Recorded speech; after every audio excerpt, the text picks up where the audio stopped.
ଅହିଂସା କାହାର କୌଣସି କ୍ଷତି କରେ ନାହିଁ। ଏହା ସମସ୍ତଙ୍କ ପ୍ରତି ସଦ୍ଭାବ, ସ୍ନେହ, ସୌନ୍ଦର୍ଯ୍ୟ ରକ୍ଷା କରି ଚାଲେ। ଅହିଂସାର ରାସ୍ତା କଠିନ, ଏହାକୁ ଆପଣାଇବା, ଏହି ରାସ୍ତାରେ ଚାଲିବା ଏତେ ସହଜ ନୁହେଁ।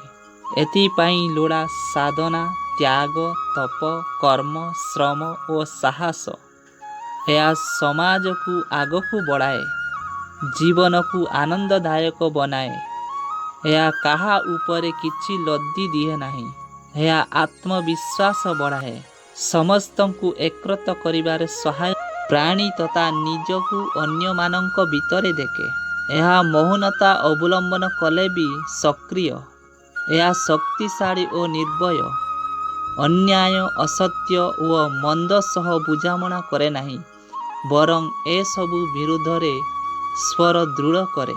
ତେଣୁ କୁହାଯାଇଛି ଅହିଂସା ହିଁ ପରମ ଧର୍ମ। ଏହି ବାର୍ତ୍ତାଟି ଯଦି ଆପଣଙ୍କୁ ଭଲ ଲାଗେ ତେବେ ଲାଇକ୍, ସେୟାର, କମେଣ୍ଟ ଏବଂ ସବସ୍କ୍ରାଇବ୍ କରନ୍ତୁ। ରହିଲି, ନମସ୍କାର।